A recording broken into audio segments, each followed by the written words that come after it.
Okay, well, it looks like we're right on the hour, so we're going to go ahead and get started with our webinar. I'd like to welcome everyone and thank you for joining us. Today's webinar is on sustainable and equitable funding for pedestrian infrastructure maintenance.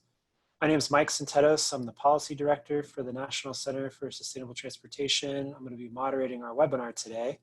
This is part of a monthly series that the NCST sponsors.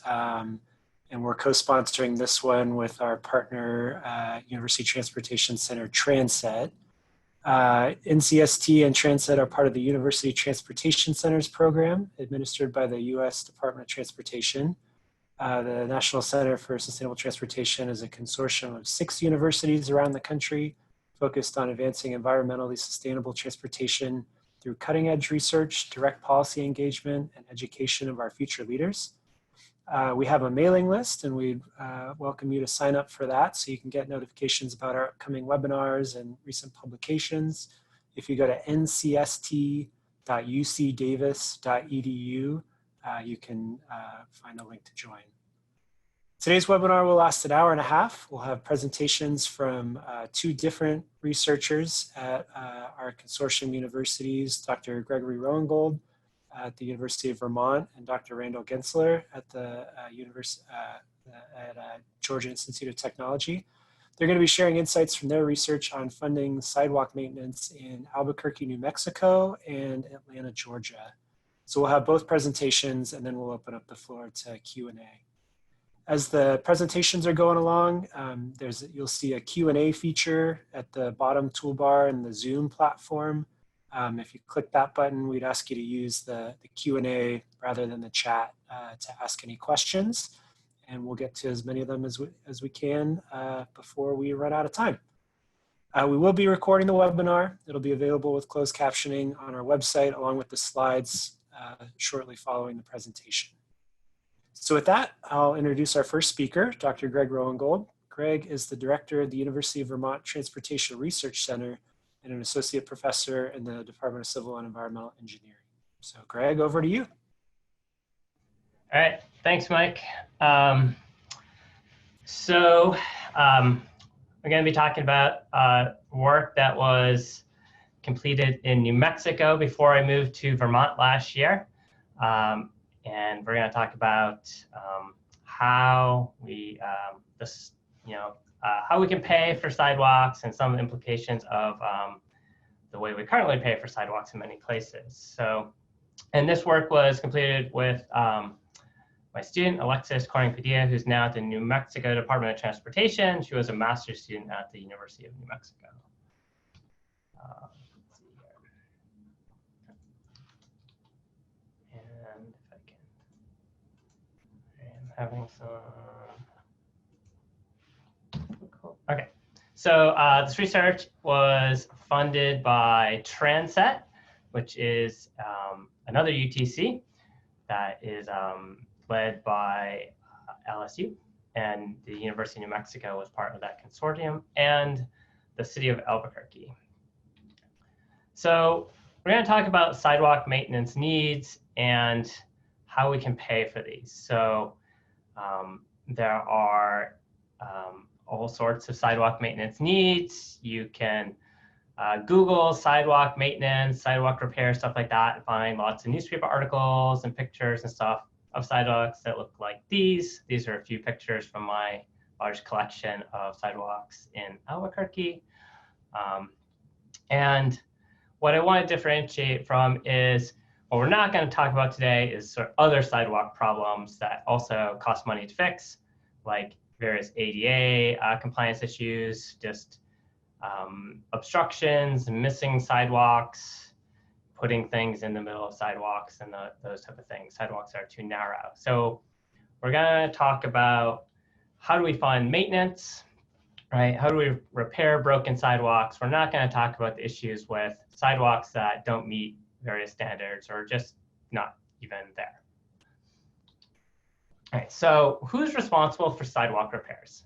So in about 40% of cities in the US, and this is from a survey conducted by Donald Shoup at UCLA for the city of Los Angeles, 40% of cities require property owners to pay the full cost of the sidewalks adjacent to their homes, their property, right? And you can see this is, sort of all across the country.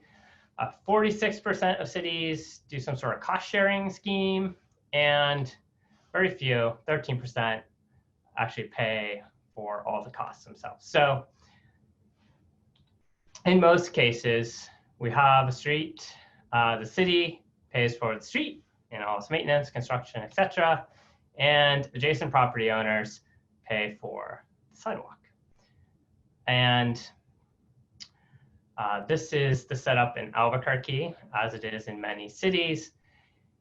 And our first task, and where we started was, well, where did this come from? Because this is, sort of interesting that,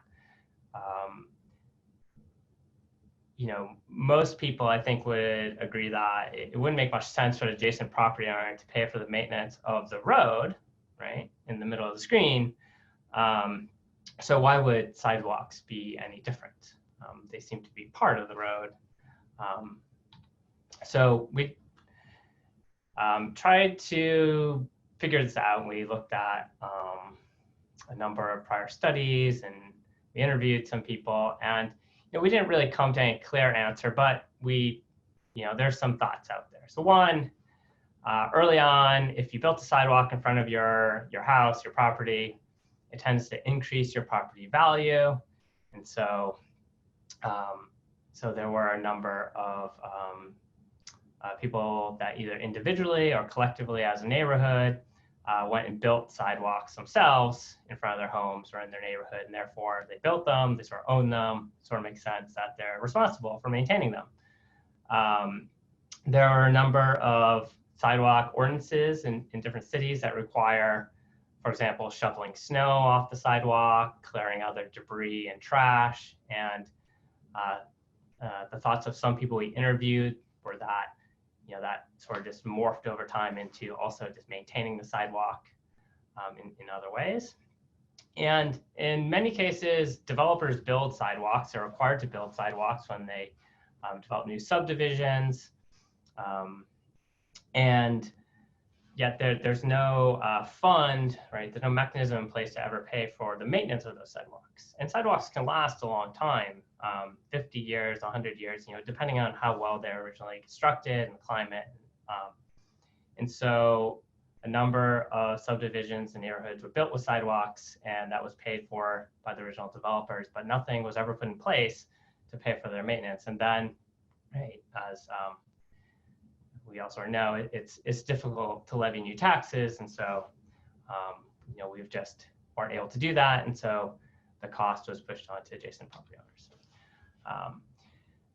So the adjacent property owner funding model has some problems as well, some challenges that lead to not being able to fund sidewalks adequately. One issue is that homeowners seem to be unaware that they're actually responsible for this. So typically, when I gave this presentation at TRB, I had my student ask the crowd, who knows if they're responsible for paying for the sidewalk for their house, and virtually no one knows that they are most likely responsible for paying for and maintaining the sidewalk. Homeowners are generally unaware of what conditions would require a repair, right? Not everyone's a professional civil engineer. And so not only do adjacent property owners have to pay for sidewalks, but they actually have to go out and arrange for contractors to come out and fix it. You have to get the permits, inspections, and all that. Most cities make you pay for those permits and inspections on top of paying for the sidewalk construction itself. And then, of course, this policy is very difficult to enforce. Most people don't know they're supposed to do this. It's very expensive, one-time lump sum cost. And so it often just doesn't get done. And this leads to some equity and justice concerns. So there's been a few studies that have looked at sidewalk maintenance, sidewalk quality, and its association with neighborhood income and minority communities, and generally find that lower income communities, minority communities have more broken sidewalks. And that's what the city of Albuquerque found itself. The city's auditor did an audit and found that lower income neighborhoods had the worst sidewalk conditions in the city. And as I'll show later on, we also found that. Lower income households are likely to have more difficulty paying high one-time repair costs. These costs can exceed $10,000. You can find reports in the news and media of people being billed $20,000 to repair the sidewalk in front of their house. So these are not small costs. And lower income minority communities may depend more on the sidewalks for transportation, including walking to transit. So not only may the sidewalks be worse in lower income and minority communities, but those communities may also depend on the sidewalks more for transportation.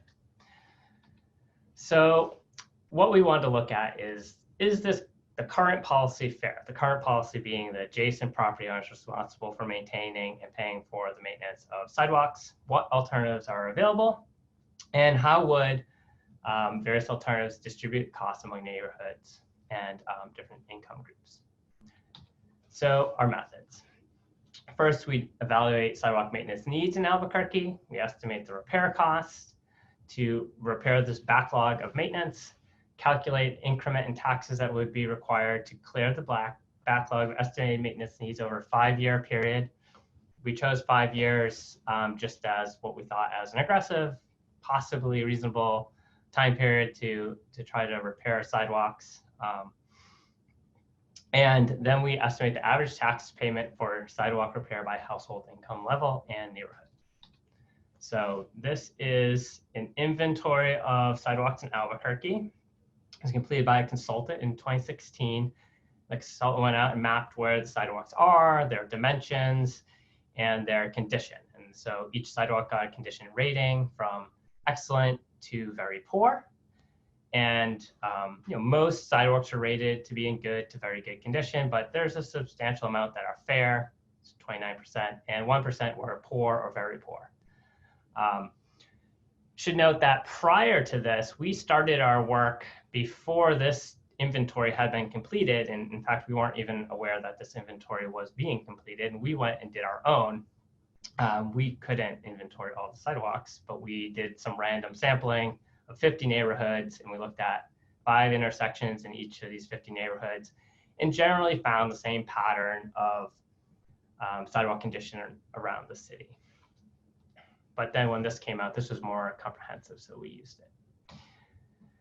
We then estimated the cost of repairing those sidewalks. So we assume that sidewalks in very poor and poor condition need to be completely replaced, and that half the length of sidewalks rated in fair condition would have to be replaced. And then we used unit construction costs from the City of Albuquerque's unit construction cost guide.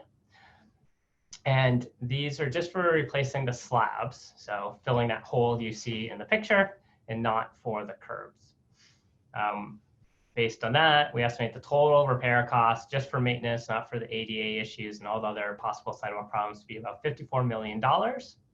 And then we estimated by how much we would have to increase various taxes to pay for that. And we considered 3 taxes: gross receipts tax, which is like a sales tax, but it covers a few other things that sales tax don't. So there's business transactions.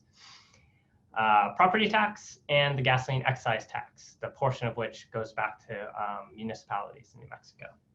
So we started with looking at, what's the current tax rate for those taxes, how much revenue do they currently generate, and then we estimated how much we would have to increment each of those taxes to pay for this backlog of repairs. And you can see the new tax rates on the bottom right side of the table there. So these are relatively small increases in tax. The gas tax would be somewhat more noticeable, probably to most people. And then we went and looked at how the burden of paying for these taxes would be distributed across different income groups. We used data from the Bureau of Labor Statistics, Consumer Expenditure Survey, and travel data from the Mid-Region Council of Governments Household Travel Survey, and the Mid-Region Council of Governments is the MPO in the Albuquerque area. And what you can see is that the share of household income spent on property taxes and gross receipt taxes generally is higher for lower income households and lower for higher income households. So those taxes are regressive. And higher income households tend to travel more than lower income households. Right? So this is some of the data that we use to do this tax analysis. You can find, I'm not going to go into all the details of how we did this, but we have a paper that was just published on this, and you can see all the detail and calculations there. So I'm going to move on to the results. So first, like some other studies have found, we found that there's a greater share of sidewalks in deficient conditions in lower income neighborhoods. So we took that sidewalk inventory map and intersected it with census block groups, and then we looked at the median household income from the American Community Survey within those block groups. And so you can see there's a lot of variability, but generally lower income neighborhoods had a higher share of deficient sidewalks. And then we looked at, on average, how these different paying for sidewalk repairs with these different taxes would distribute costs across households with different incomes. So first, you'll note that higher income households pay more under each of these policy options. That's the chart on the left. On the right, this is looking at it as a share of household income. So in that case, higher income households pay a smaller share of their income towards these taxes, whereas lower income households pay a greater share. So all of these policies are regressive, right? Being that lower income households pay a higher share of their income towards these taxes. However, each of the alternatives is generally less regressive, right? So there's less difference in the share of income going towards the taxes as you go across the different income levels in that plot on the right. And there's also a difference, and you can see that on the plot on the left, in the actual average cost of these policies. And the costs are different because each tax has a different tax base. So property tax and the current policy have similar average costs because the tax base, right, is just property owners. But the gross receipts tax and gas tax have a lower average cost because we're also charging visitors to the city for sidewalks, right? Those who purchase fuel in the city of Albuquerque, those that visit and buy things in the city and conduct business in the city. We also looked at the costs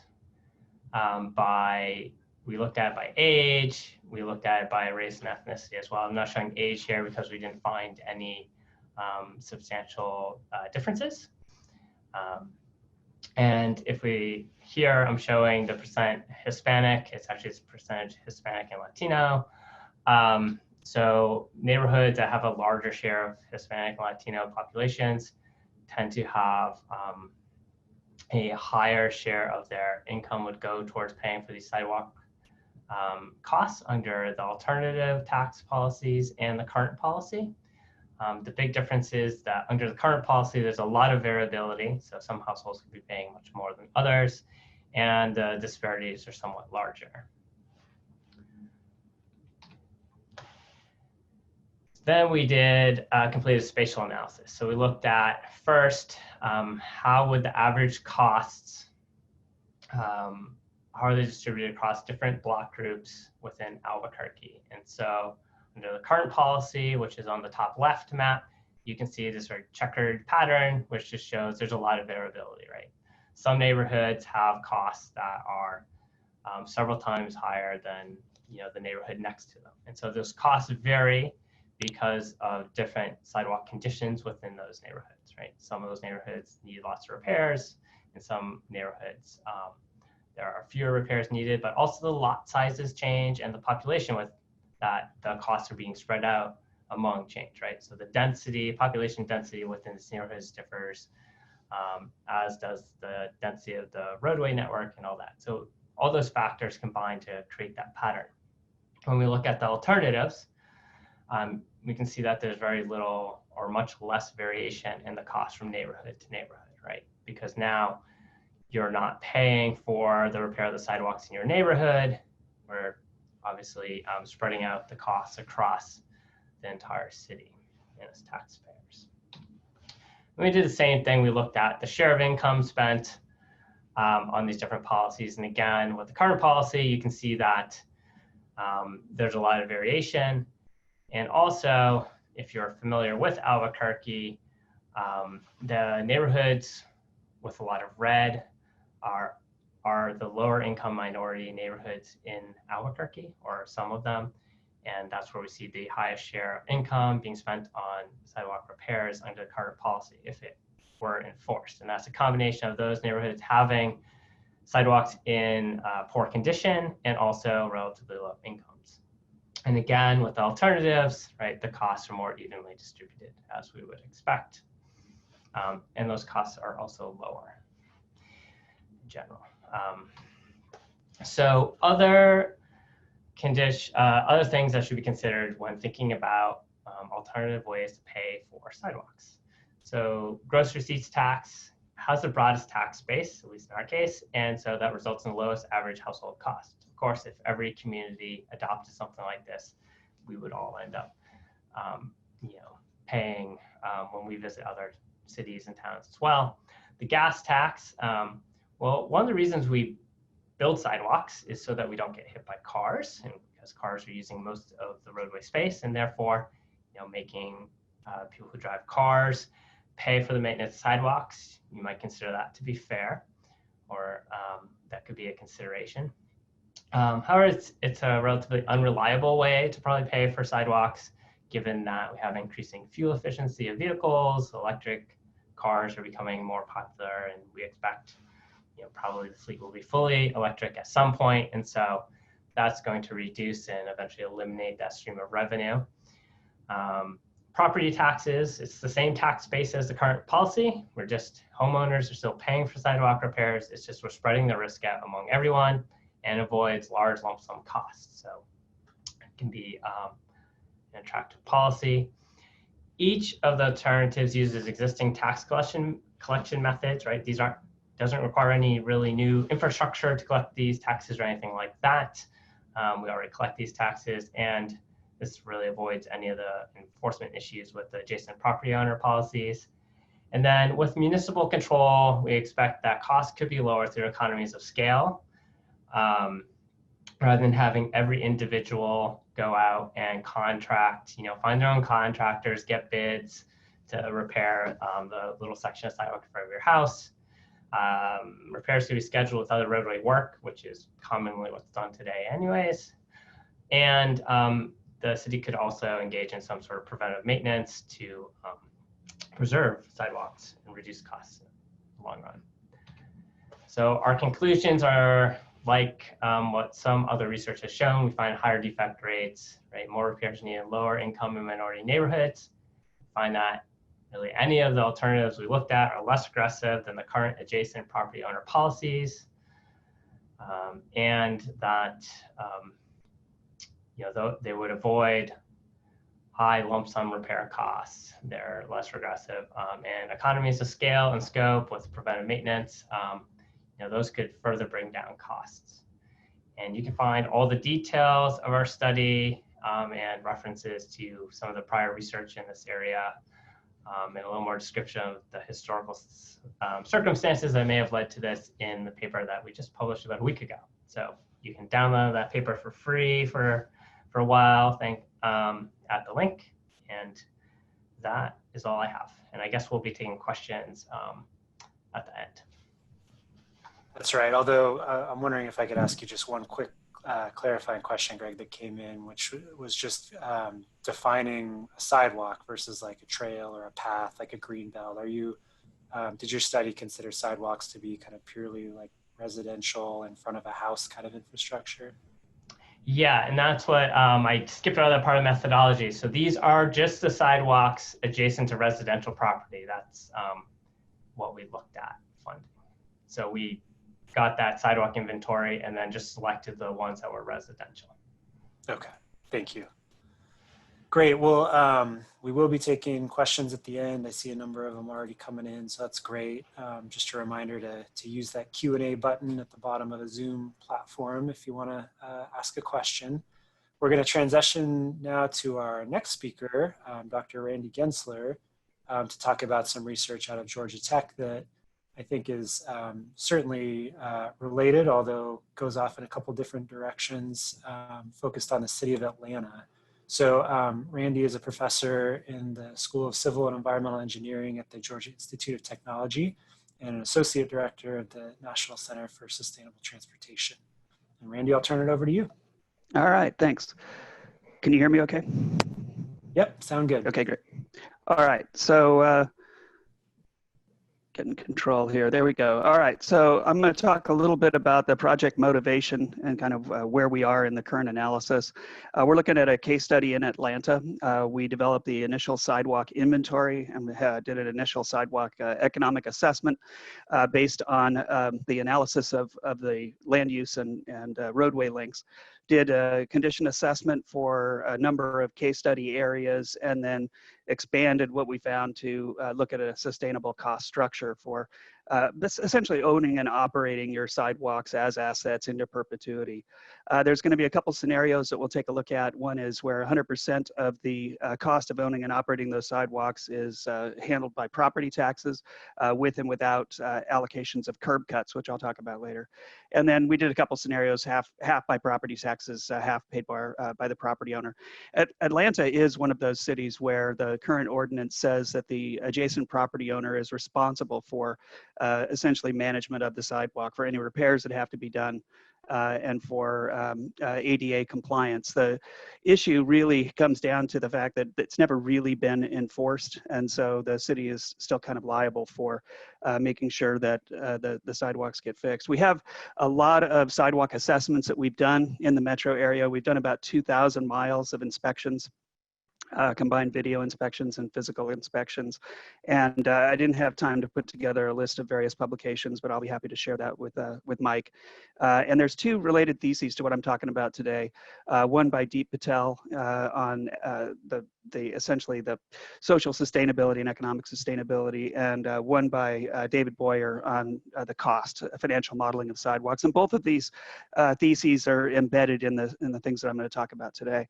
And my motivation for redoing the analyses that we're doing is when we submitted the papers to journals, the reviewers just came back and said, well, it's absolutely not possible that sidewalks could cost this much. And so take the numbers that I have right now with a grain of salt, but we'll look at those and kind of walk through them. All right, so just a brief background on the Americans with Disabilities Act, because we are going to touch on ADA compliance here. It was signed into law back in 1990, and it really is designed to reduce the frequency of unemployment and isolation of persons with disabilities. The goal of the ADA is integration, not accommodation. It's making sure that, that the disability community can fully participate in all of the social fabric around us, and that includes the transportation system. And there's a variety of design guides that we have to meet with respect to transportation facilities. There's the ADA standards of 2010, the proposed ones that have not been adopted yet, and the MUTCD. But the bottom line is, for any sidewalk, ramp, curb cut, and other features, there are specific standards that have to be met. For example, 36-inch minimum sidewalks. If they're narrower, less than 60, you have to have passing areas. No more than a 5% running slope unless the roadway is steeper. No more than 2% maximum cross slope to keep your wheelchair from spinning down towards the road. And that's the one that seems to be in violation for the most part throughout Atlanta. No obstructions, a firm stable surface, no major changes in vertical displacement, no more than a 1/4 inch unless they're sloped properly, and then vertical clearance requirements. And there's similar standards for ramps and that, and I'm not going to walk through those as part of this. So in assessing what the costs are of owning and operating the sidewalk infrastructure, we wanted to take the total investment in sidewalks and look at a life cycle, so that we make an estimation that we're going to have to replace all of the sidewalks every 80 years is what we use, but you could use different numbers to go along with that. And then to perform an economic sustainability assessment, what does that mean in terms of translating that annual cost of ownership? You take the total value, bring it back to present value, all of your annual expenses that go into that, bring those into that same analysis. And then look at how those costs distribute across the city of Atlanta by income and ethnicity. So in Atlanta, we have sidewalk issues. So we have sidewalk asset data. We have parcel level data in terms of the land use and the economic value, not the economic value, the assessed value, which is used in the property tax calculations. And we also licensed household level demographic data for the entire metro area. So we're using all of those pieces together. So the city of Atlanta back in 2010 did an assessment, and they concluded that about 18% of the sidewalks are deteriorated, and they estimated there was about $152 million backlog in repairs that needs to be done. I would say that's probably a significant underestimation based on what we've seen, especially in the older neighborhoods. You can see here the hexagonal pavers and displacement issues that we have. Trees, big trees in Atlanta, have created some major issues with pavement uplifting and cracking. And so if things aren't managed properly over time, the costs do tend to escalate over time. And these sidewalk defects, it's not really just about the ADA. Anyone who's walking, and a neighbor down the street tripped and broke her arm on the sidewalk. So if you're pushing a baby carriage or a stroller, if you're pulling any kinds of goods, if you're older, or if you're handicapped, these are all issues with respect to mobility. And there's a significant funding shortfall. As I mentioned, the City of Atlanta ordinance basically says that the property owner is responsible for doing all of those repairs. And so you can understand that the incentive is just generally not there. Plus the bureaucracy you have to go through in order to contract and pay for somebody to come out and do the sidewalk work. And in the past, we had to post a sidewalk bond for insurance purposes. I'm not sure if that's still required, but when we had to go through the process for our sidewalks, all of those things really, you could see were a kind of a preventive aspect of getting things done. So the cities need inventories. They need to assess what the condition of their sidewalks are in terms of connectivity and quality. We need better plans and contractor training and oversight. So in terms of the analytical approach, we wanted to assume that the entire infrastructure was going to be replaced every, in our case, 80 years. We also recognize that in that 80-year period, there's some significant repairs that have to be done. And so we wanted to estimate, kind of a 40-year mid-range cost of these significant repairs due to tree roots and people driving on the sidewalks and tearing them up. So then we wanted to assume an annual management and maintenance cost, which we actually omitted from the final analysis, and we'll bring that into the next round. And then bring all that back into an annual cost into perpetuity. We looked at sidewalks, curb ramps, and curb cuts in Atlanta. We did not look at the cost of crosswalks, signals, signage, any of those other elements, curb extensions, no extraordinary construction costs. If you have to move or modify storm drains or power poles and power lines, your costs can escalate supremely. It gets really, really expensive in some of the urban core areas when you're trying to deal with all of the other utility costs that go along with fixing the sidewalks. So these are kind of like what we would think are the bare minimum in terms of sidewalks, curb cuts, and curb ramps. So to start off, we developed the sidewalk network. We have a semi-automated process that we do to generate this. So the first one we did was the Georgia Tech campus. We essentially link parcel level data with roadway centerline data, and then drape sidewalks along the edges of the parcel. So there's some parcel aggregation that goes along. We're losing alleys. None of the cut through footpaths would be included in this. But we generate an inventory of where sidewalks ought to be or could be. So in other words, it's the potential sidewalk locations. We've got some tools that we developed for fly-throughs to identify whether a sidewalk is present or not. And we code the sidewalk with a 1 if it's present, and then a 0 if it's not. And then we code the width of that sidewalk as whatever the width is if we're doing inspections, and 0 if there's no sidewalk there. And we need that for some of the network modeling that we're doing. We'll talk about that later. So the sidewalk network is completely independent of the roadway. You're not specifying a roadway link and saying, northbound, southbound sidewalk or east side, west side sidewalk. Every sidewalk becomes its own link in this link and node structure. And so the little diagram here on the side, you've got the 8 sidewalk links that connect to the 4 corners where you cross, and the 4 red links are the crosswalk links. So when you're done, you have a full network of sidewalks or potential sidewalks that need to be coded at that point. And they do run along adjacent to properties. And so associating those with the properties is something that we're going to be doing later on. So in terms of, I'm going to try to, give me one sec. I need to move the, minimize the, there we go. Okay, I couldn't see my whole slide.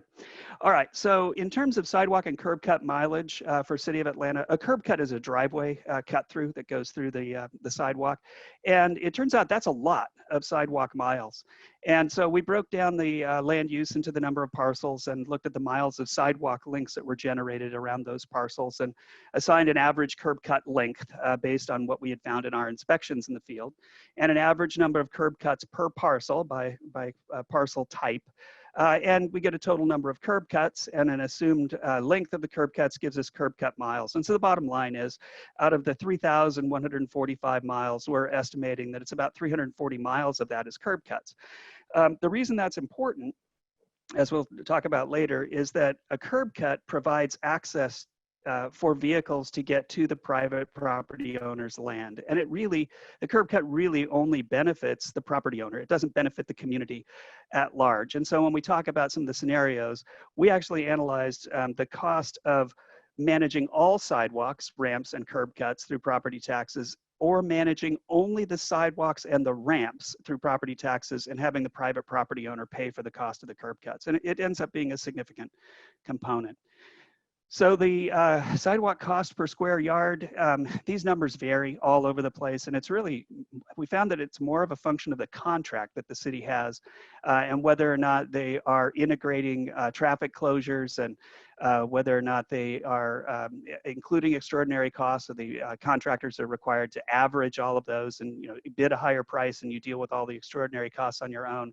You know, David's thesis that he did came down to about a $60 per square yard for the sidewalks, assuming the standard thickness. And so it's about $494 million worth of sidewalk assets in the city of Atlanta.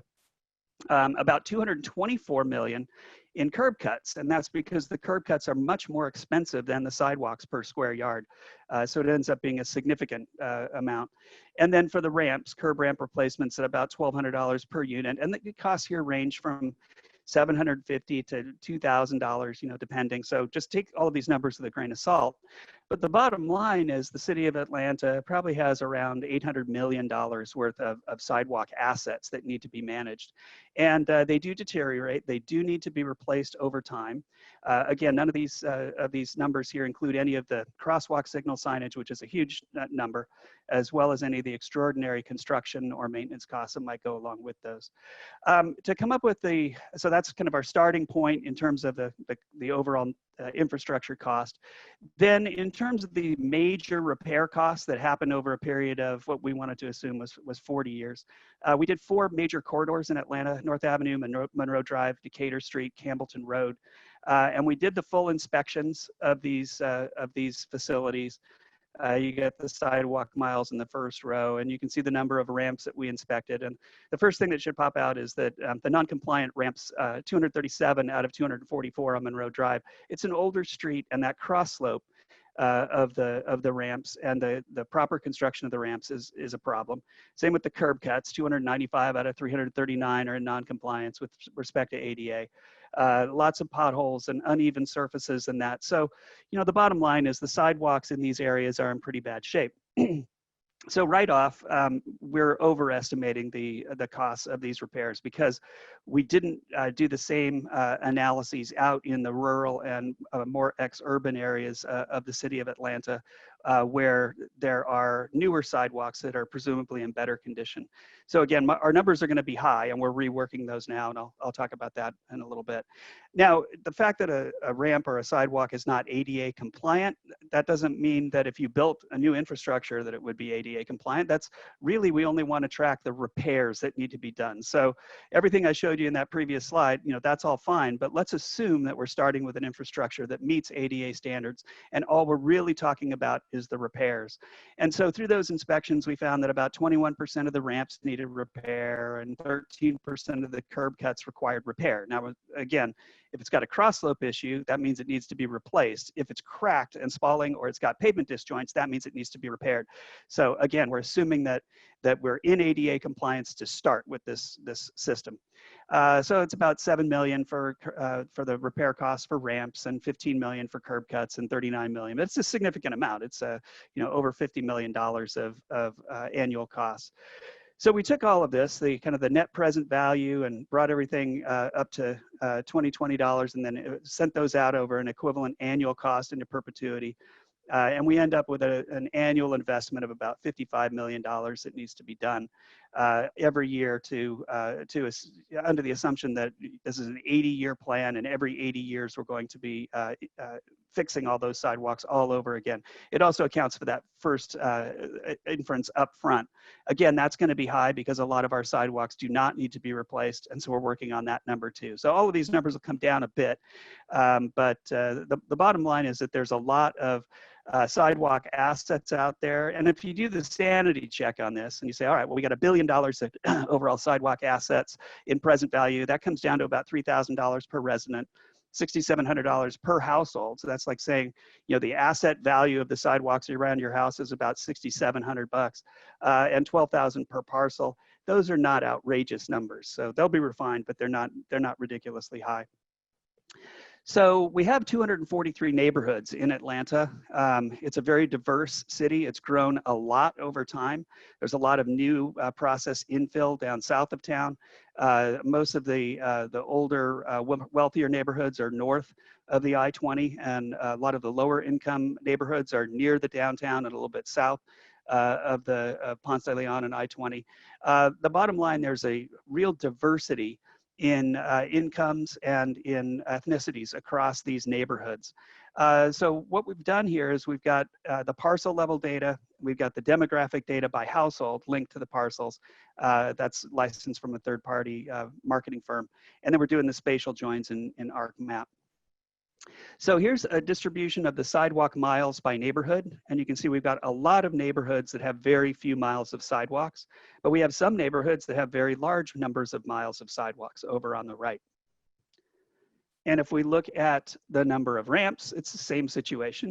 146 neighborhoods have 200 or fewer ramps, but you've got some neighborhoods like Midtown Atlanta that have a very large number of ramps. So the spatial distribution of the assets varies significantly. And skipping a bunch of slides, if you're looking at the slide numbers, you'll see that they jump. But this is the average income index. And the income index, if it's a 125, it means that the households make 25% more than the mean, the average income within the county. And so this is telling you right here that, in terms of the average income index, the small dots are indicating you've got lower income households within those neighborhoods. The large dots are telling you that there's a very high income households in those neighborhoods. And then the sidewalk feet per acre, you've got, less sidewalk mileage in the yellow, running up to the very high sidewalk mileage in the blue. And it kind of tracks what I was talking about earlier. And throughout all of this, we found that income and ethnicity are very highly correlated in Atlanta. There are pockets of high income neighborhoods of African-American neighborhoods and things like that, but there is a high correlation between income and household size, income and ethnicity. So if you look at Atlanta's population demographics by households, about 47% African-American, about 37% Western European, and 1.78 Eastern European. We collapse these later in the paper, but just this is what you get from the demographic data. So it's it's a relatively diverse overall population, but spatially there's a lot of concentration. So if you look at African-American communities being higher shares down south of I-20 and over on the west side, and more of the white communities up in the upper right-hand side, and a mix of others. So just recognize that there's a lot of spatial distribution. So we wanted to take the economic value of the sidewalk assets and all of the maintenance and spread it out over an annual assessment, and an annual amount that we need to raise, the 50+ million, and look at what happens if you do that by property taxes. What happens if you do it with property taxes, but you have the property owner pay for the curb cuts, which is about a third. What if it's 50-50, property tax and property owner split? Again, we've kept the curb cuts on the property owner side in that one. And then what about a 60-40, which is almost like the 50-50, so I'm not going to show you those slides.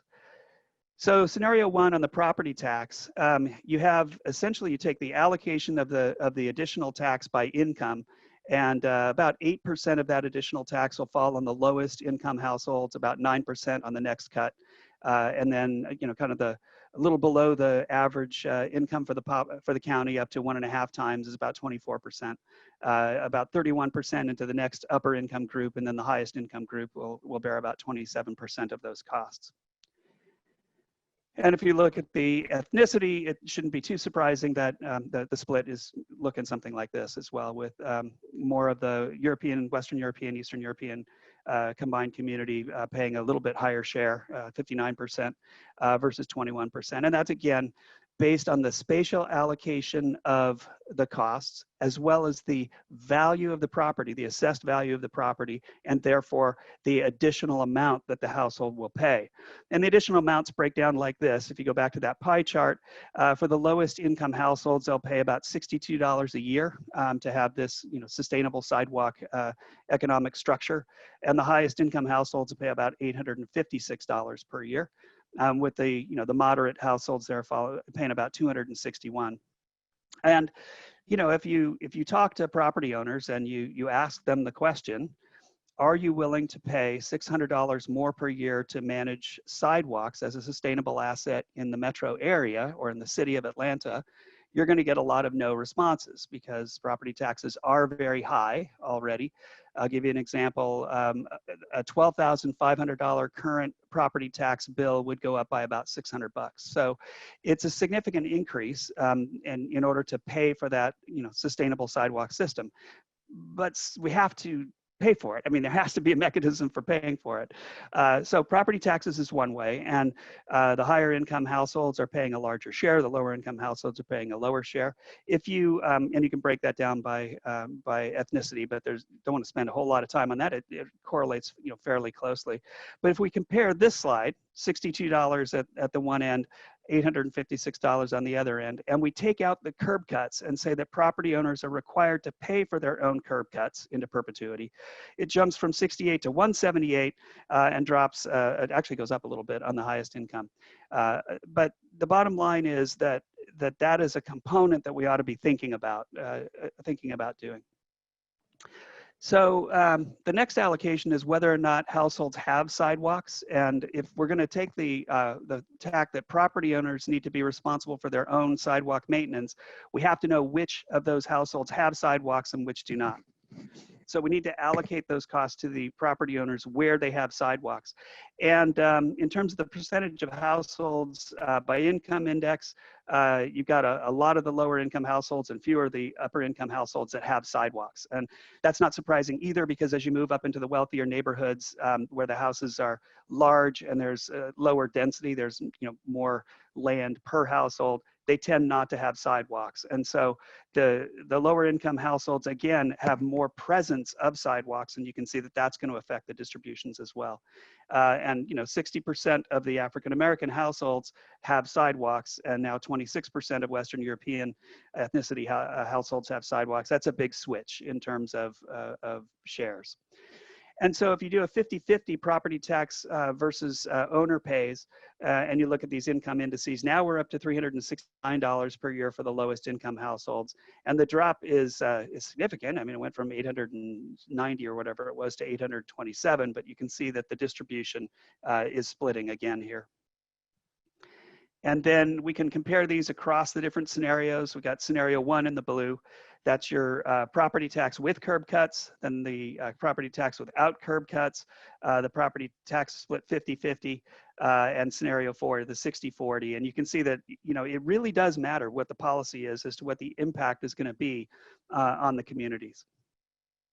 and also split out by ethnicity in terms of how much you're going to pay per year for scenario 1 versus 2 versus 3 versus 4.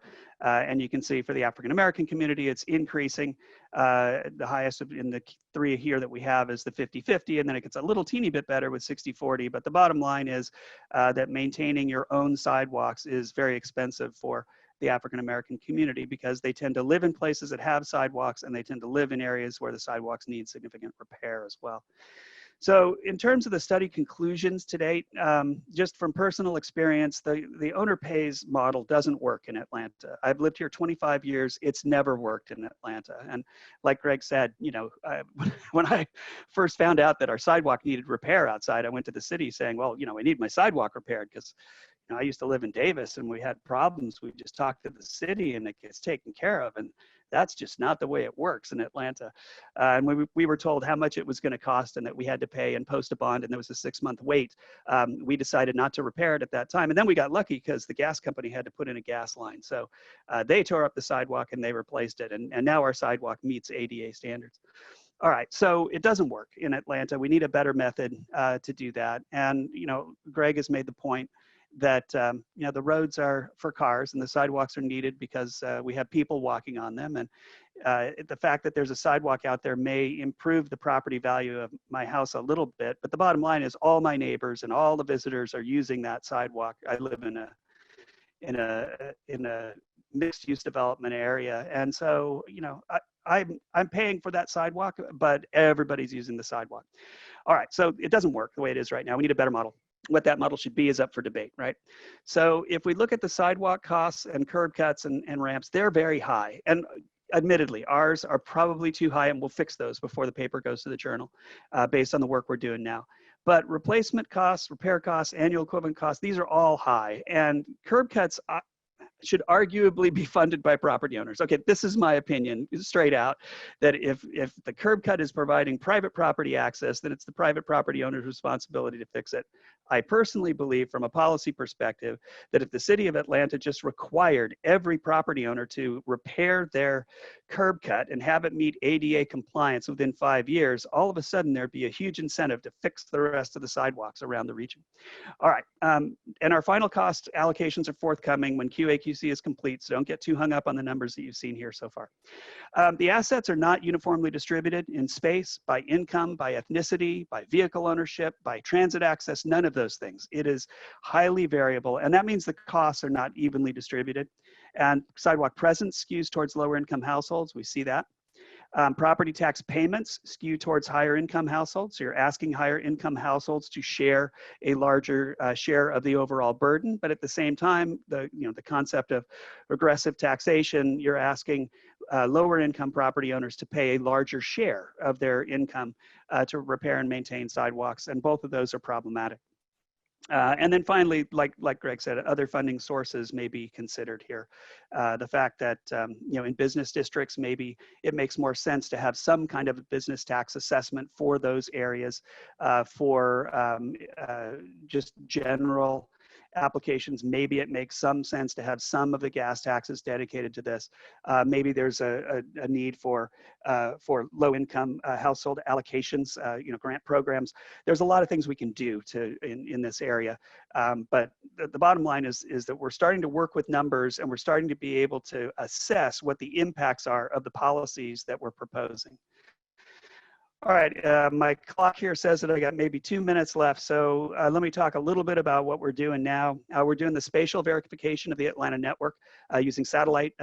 We basically project our sidewalks over the satellite imagery, and then we're making network corrections. We're finding sidewalks that we missed. We're actually finding roads that we're missing out of our roadway network maps. We're starting to find pathways that we can introduce, for example, in Piedmont Park. We already did the pathways by the Mercedes-Benz Stadium. So, we're working on refining that sidewalk network. It takes about 1,200 labor hours to do this in Atlanta, and that's with good GIS folks. We began the QAQC in July, and we'll finish it all up in September here. We've got about 200 out of the 265 sub areas complete right now. That's the green that you see on the right. And I noticed that somebody had asked, well, how do we link sidewalks with transit? And we are working on that. We've got what we call the transport sim shortest path models. These are link and node network structures that we've developed that use Dijkstra algorithms to identify the shortest path through the network from any origin to any destination. The roadway sim network structure is based on the Atlanta Regional Commission's activity-based model network. We have a 75,000 link network and a 203,000 link network. And we use congested travel times by time of day on that that come out of a DTA model run. Transit Sim is a similar shortest path network, but it's generated from GTFS data. So it includes the schedules and routes from MARTA. And then we connected up roadway sim and transit sim so we could do intermodal movements. So if you start at one place and get in a car and drive to a park and ride lot, you can move on to the transit links. And you can specify through the combined network model, you can specify, I want to start here and get to that destination over there. And right now you have to walk the last leg. We don't have bicycles integrated. So we have a grad student who's currently working on Bikeway Sim. That takes roadway sim and adds local roads. And now you can take your bicycle to the end of the transit trip and ride your bike to your destination. So it extends the range. And then Sidewalk Sim is, these are all the exact same structure. It's just having the different links and nodes in these networks and connecting them at various nodes where you can transfer from one mode to the other. We're developing Sidewalk Sim for the sub area of Atlanta that's along the Beltline, if anyone's familiar with Atlanta. Runs from the Ansley Mall area out to Krog Street Market to the MARTA crossing. So it's a pretty big sub area, and that's integrating all kinds of new pathway links for pedestrians. And the user specified cost structures in Sidewalk Sim will be based on, for example, if you're a wheelchair user, if your path includes no ramps, then you're going to be going to a different path. So we can put impedance functions into this that account for condition of assets. We break everything down in the asset management system to 50-foot sections, identifying those pathways, bringing those in. And we're working on some methods to automate path generation from video analytics. So with that, let me just say that we're finding missing local roads as well in doing the sidewalk process. So if you're developing some kind of a roadway simulator and you want to bring in more than just the major arterials and the freeways, which we need for bicycle pathways, then doing your sidewalks helps you to identify those missing links.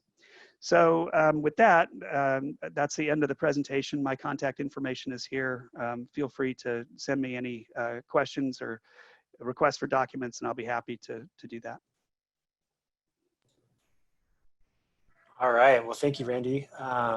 We're gonna transition to the question and answer portion of our webinar now. I did wanna just make a quick announcement because someone pointed out in the chat that I think we had the wrong, or we had a broken link to Greg's paper at the end of your presentation, Greg. So we'll get the link for that in the chat, and hopefully everyone can see it, and maybe we can post an updated version of that presentation.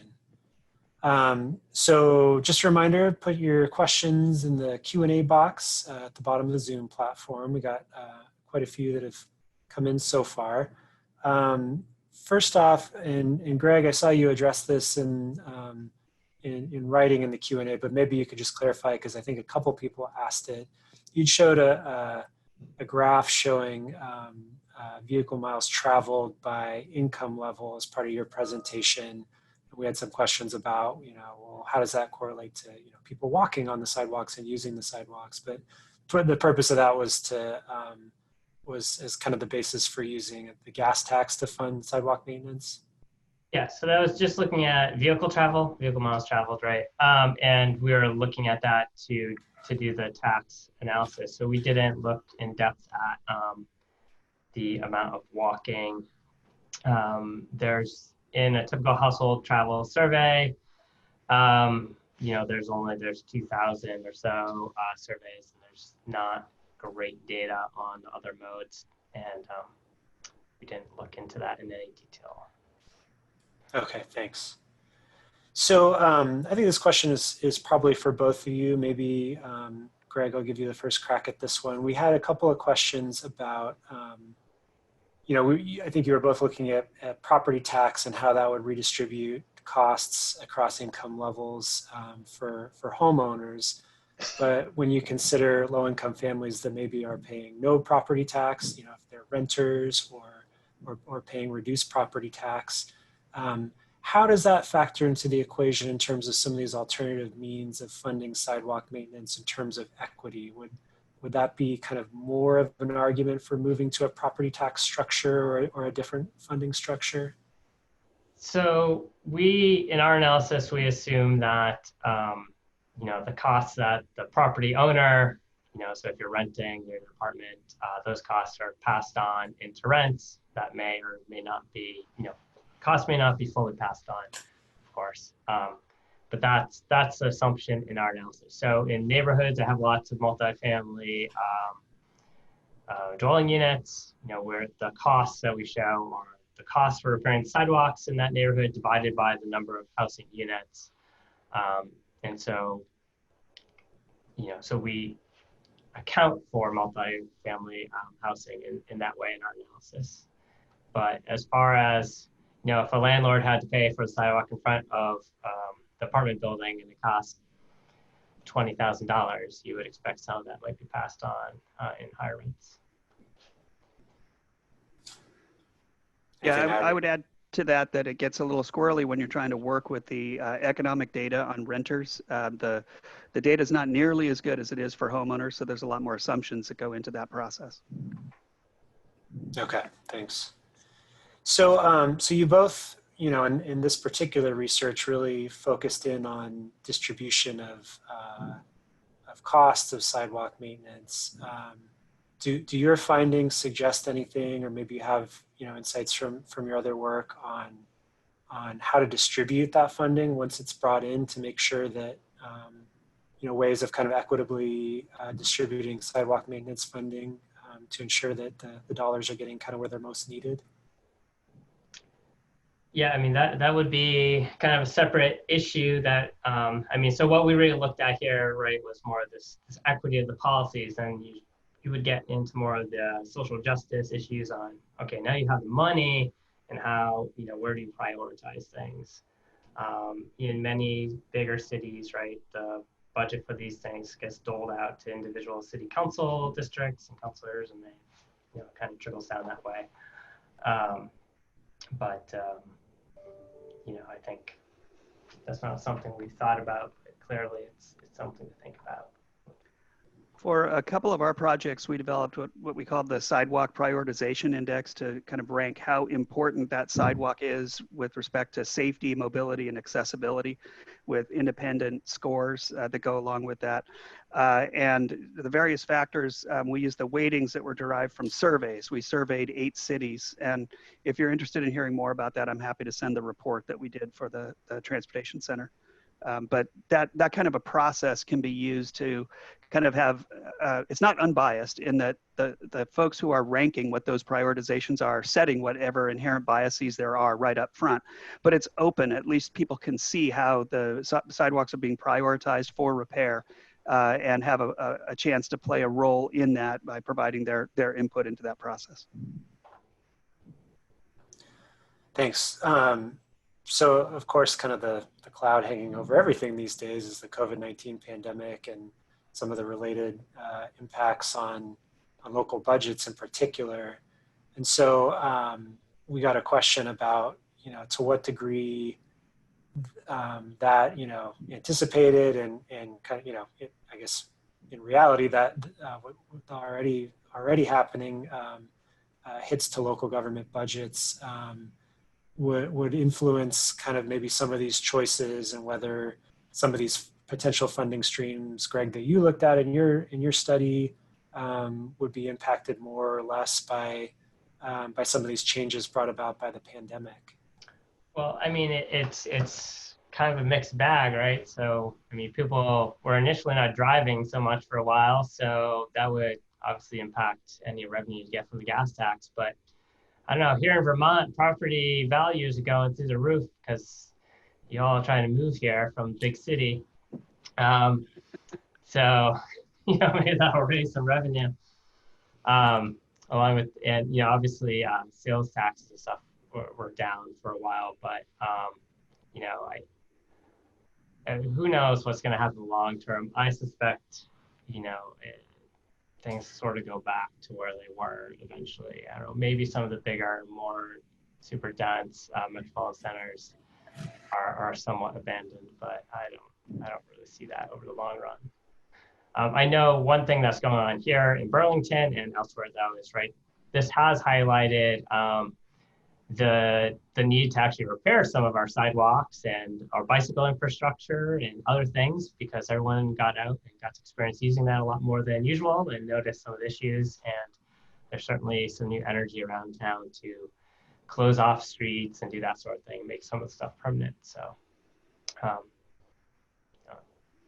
from an academic perspective, you know, we try not to be advocates. We try to be able to provide the unbiased, unvarnished results of, you know, proposed policy impact assessments. And I have to admit, I'm completely biased and advocating for the fact that property owner pays doesn't work. And, you know, maybe we can make it work in the city of Atlanta, but I'm not confident that we can. And that driveways, you know, should be paid for by the owner. But otherwise, you know, we really are trying to make ourselves available to doing the analyses, to look at various policies to how to pay for these sidewalks over time. And those things can change. I mean, things that are because of, you know, the pandemic, maybe you want to do things differently for now. One thing I would also add is that when you find that your municipality is paying more to settle ADA lawsuits than it is to repair sidewalks, there's a problem. And we need to fix the budget constraints within the city so that the monies are coming out of the same pot. You know, that the more repairs we do, the lower our legal liability will be. So let's take that into consideration in this process as well. Yeah, I mean, just to follow up on that. I mean, I think to some extent, you know, the study that I've done, right? You know, somewhat silly. I mean, it's so obvious that this is a stupid way to pay for sidewalks, and that's why we made the picture with here's the street, right? And if you just flip it around, like, well, okay, if this is a great way to fund sidewalks, why don't we fund streets that way too? Every property owner should measure out to the double yellow line, if you have it, and be in charge of that little section of asphalt and go out there and, you know, we all know the streets would end up looking like our sidewalks. And so we don't do that. It shows, I think, to some extent where the priorities, you know, historically have sort of been with our municipal streets or development departments and all that. And so, I mean, it's obvious that the adjacent property owner thinks it'll work. There are people that have various ideas of ways to make them more workable, but I just think we couldn't find any real clear explanation of, you know, why we started doing this, and we pay for roads in a different way.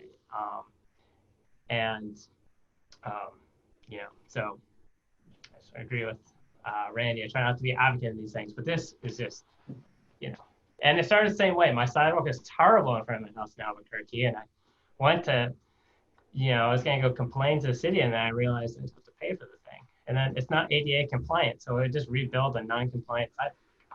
Yeah, they've just replaced a ramp next to my house, and it's non-compliant as well. So that kind of stuff happens.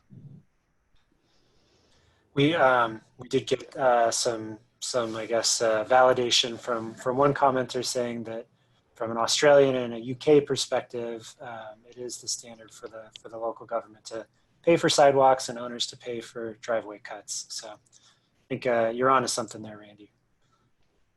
I also wanted to go back another comment in the chat box that's helpful. One of the previous questions that we addressed was about equitable allocation of resources towards sidewalk repair funding. And one commenter flagged the Oakland, California repaving plan as an example for how to prioritize funding in an equitable way. And I'm somewhat familiar with that plan and would echo that's a good example and one to look at as maybe an inspiration for how to do something similar with sidewalk repair funding. Let's see here. We have a number of other questions. One about kind of the role for or if there's a role for state and federal levels of government in this debate. It seems like this is, as you pointed out, Greg, certainly a very kind of local issue where different jurisdictions have have gone different ways on how they want to pay for this infrastructure. Do either of you see a role for state or federal governments in moving the bar on this? From my perspective, I mean, I think sidewalks, particularly the focus we're at residential sidewalks, it's a municipal issue. You know, these aren't interstate highways or anything. I think a lot of, I mean, people are using federal funds to fix those sidewalks. There's the Transportation Alternatives funding, which can be used for that, CMAP funds and some other things, but it's a local issue. You know, so I think it requires some sort of local solution. I think the role of the federal government and state governments could be, you know, encouraging in whatever way they want to get municipalities to fix their sidewalks. The way they currently do that is through ADA standards. But not all these sidewalk problems manifest into ADA issues, but it's not just an ADA issue. It's a basic taking care of public infrastructure. And let me add to that. We got about 18,000 miles of state routes. If the numbers are right online, it's a significant number of miles that belong to the state DOT, and then a lot of county roads. Now, a lot of the county roads don't have sidewalks, but a lot of the state routes do at the overpasses and providing support at, you know, the various businesses that are near there.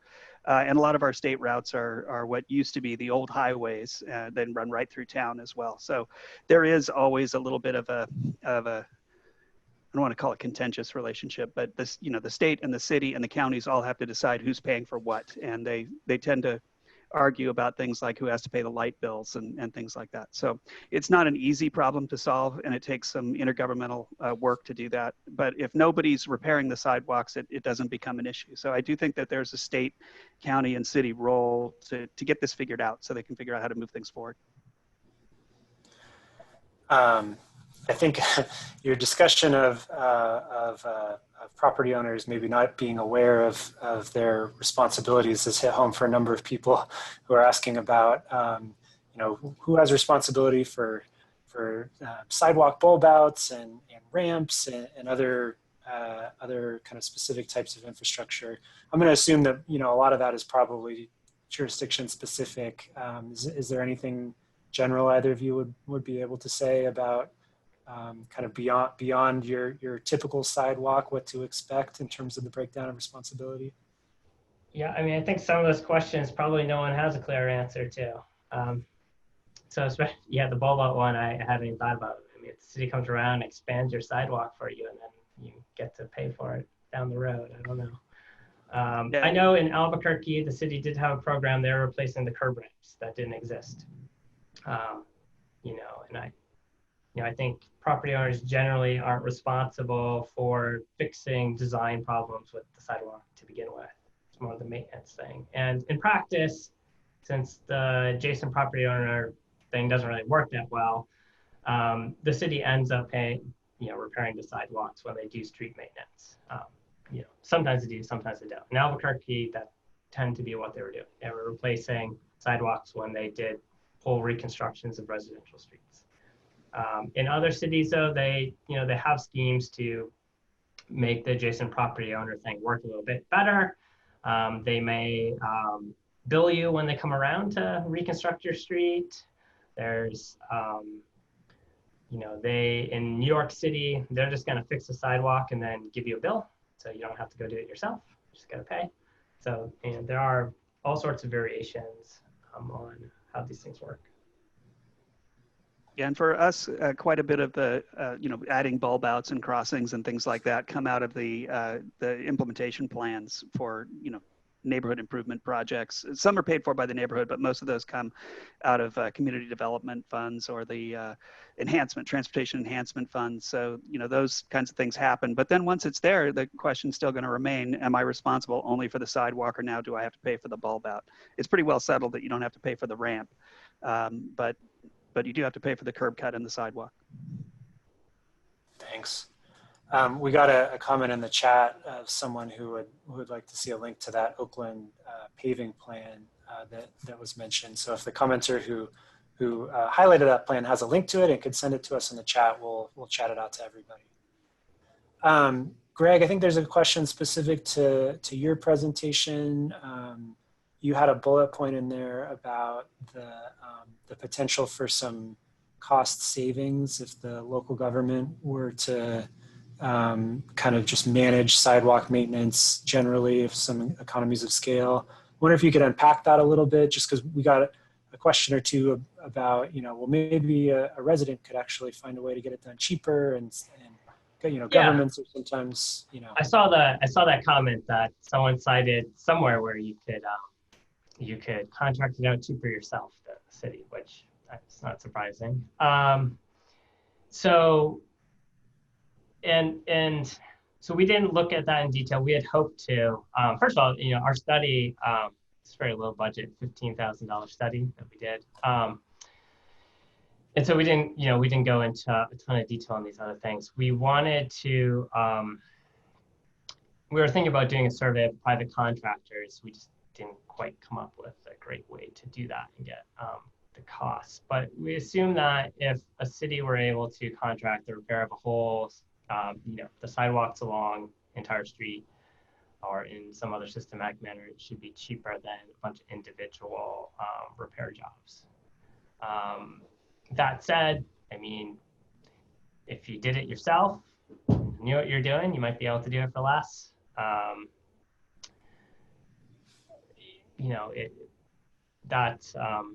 But that was our thinking, that generally we would expect systematically replacing these sidewalks, particularly also including maintenance to prevent, preventive maintenance, extend their life, should be cheaper than ad hoc doing it yourself. And, I think it probably varies a lot from city to city. In some places, there's a shortage of actual construction, of people to do this work. And then it puts a burden on to the people. I relied on my wife to go buy our car. She was great at negotiating, getting competing quotes from everyone, and got us a really good price. If you don't have the time to go do all that research and get competing bids, you could pay a high price. And who has, I don't think a lot of people have a lot of time to play construction manager. So I don't know, those are our thoughts. But I mean, it'd be interesting to look at. And I guess the other thing I would, in response to the comment about it could be cheaper for a property owner to do it, is, the bigger question might be think about how to bring down the costs from the city managing it. I would add to that the prioritization index that we did, and ranking of the sidewalks in terms of priority order for repair.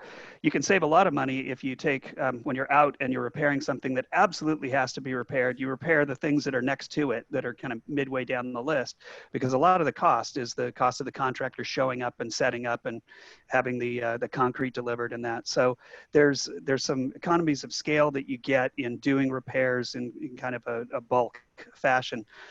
Having a contractor list that is approved where the contractors are trained, I think, is a huge advantage. The city does need to expand the number of contractors. At least when we were looking at the repairs of the sidewalks, there were very few contractors. There may be more now. I don't want to speak out of turn, but you need a good, solid list of folks that are trained.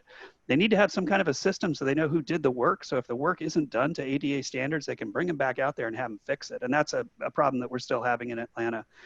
And then the other issue is really liability. And I can speak to this from experience. When they were replacing our driveway bib, the contractor found that there was a gas main in the concrete of the driveway bib that they uncovered while they were doing that work. And if it had been my contractor that had been doing it, I know there could have been some issues. So the bottom line, I think, is that we need a system in place where the liability is absorbed through those contracts, and that they negotiate good pricing across a multitude of contractors, and that you have the ability to hire those folks to do the work. And so you should be able to pay for it if you want to. I don't see a problem with that. But having to wait through a waiting list and have only one of a few contractors come out and be a little bit at the mercy for how much it costs, I think, is a problem. We need a bigger system in place to manage those things. Great. We got a couple of questions about just getting the information for your city on quality of sidewalks. And Greg, you talked about how the city of Albuquerque did a sidewalk inventory. Randy, it sounds like you kind of collected a lot of the data that was the basis for your study. I wonder if both of you could just talk a little bit about your experiences of, how difficult that is, whether that's something that in your experience is lacking for most municipalities, or just kind of for folks interested in trying to initiate something like this in their own city. I'll start on, let me start on this one, Greg, because, I can tell you firsthand across these cities, there is nothing until they hire contractors or an academic unit to go out and get it. They just don't have the data. Now, Atlanta, we started doing some of those incremental studies for them, and they have since hired a contractor, and they're doing the entire city. So, and that's what I think you found also, that you're doing your work, and then all of a sudden there's a contractor out there doing the detailed work. So you got to contact your city and see what's going on with respect to contracts. They all have GIS folks to manage the city's data. You just got to get a hold of them and find out what they know about the sidewalks right now, and if they've done any condition assessments.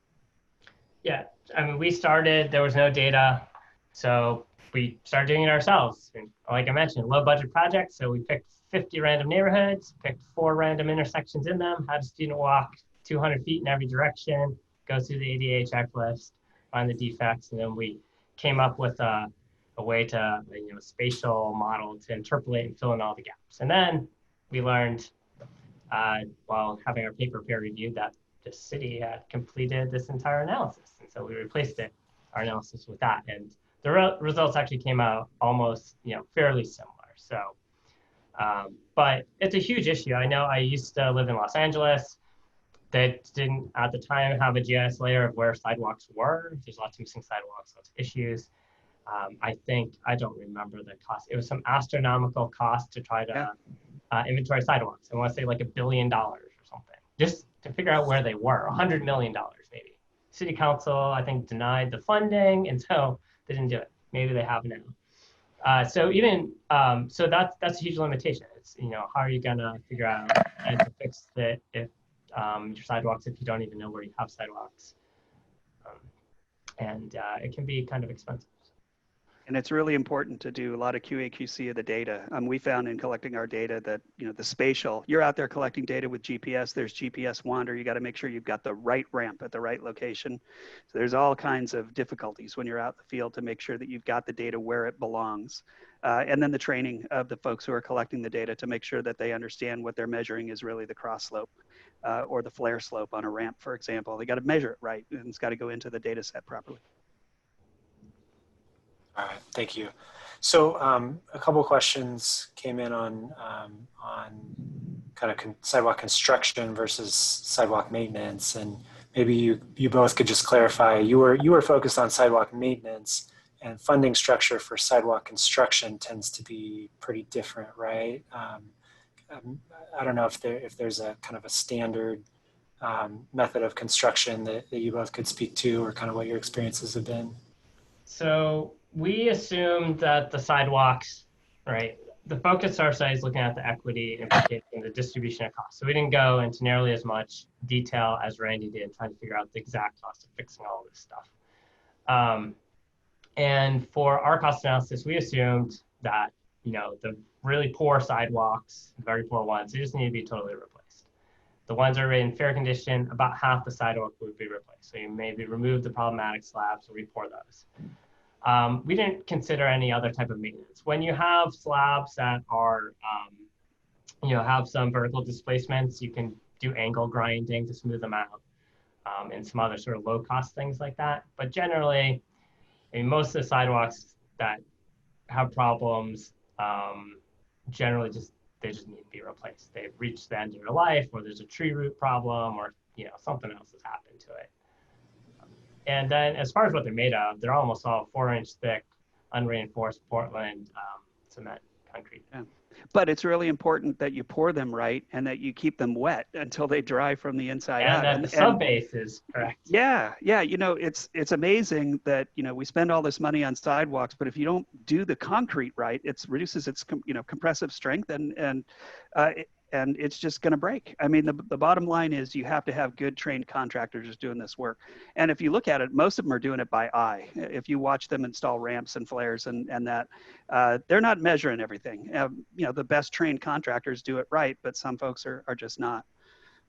We did also, the Sidewalk Sim network that we have, one of the things that we're doing with that is we're looking at what will happen in the network with respect to accessibility or mobility if you add sidewalks where they don't exist. So right now, every sidewalk that is in our network that's not really there is coded with width equals 0 and it's impassable. We assign an infinite impedance to that link in the shortest path network. You can't cross it. But by opening that up and saying, what if we construct a sidewalk here, then you can look at what the impacts are of connectivity within the neighborhoods and being able to get from homes to stores, for example. So we are taking that into consideration. We haven't costed it into our overall structure because this is just for the sidewalks that we have, but the same system can be used if you added 10% more sidewalks and you prioritize where they were. You can still have an annual cost associated with all of that for maintenance and management into perpetuity. So I think we have time for probably just one more question, and then we'll be up against our time here. So both of your research focused on I'll say urban areas, although maybe not kind of dense urban areas. But are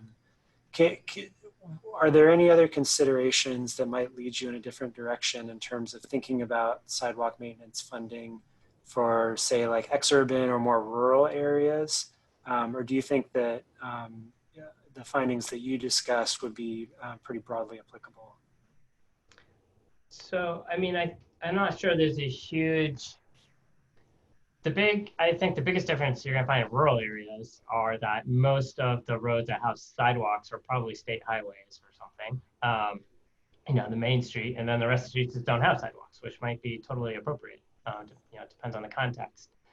I did have some students in my class last semester. I asked them to go and find out in whatever town they live in. A lot of them are from smaller towns. Who's responsible for paying for the sidewalks? And it's not super scientific, small samples. Students went and did it for a homework assignment.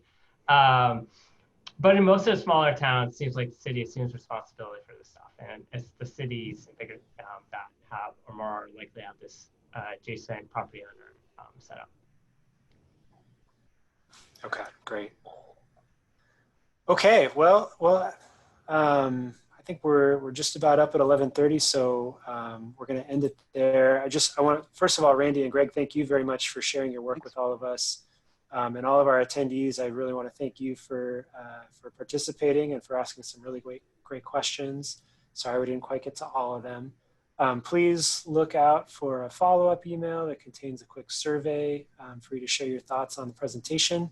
It'll be really helpful for us moving forward. And again, sign up for our mailing list. We'll have more of these coming. So with that, we'll let you get on with your day, but thank you all very much. Thank you. Thanks.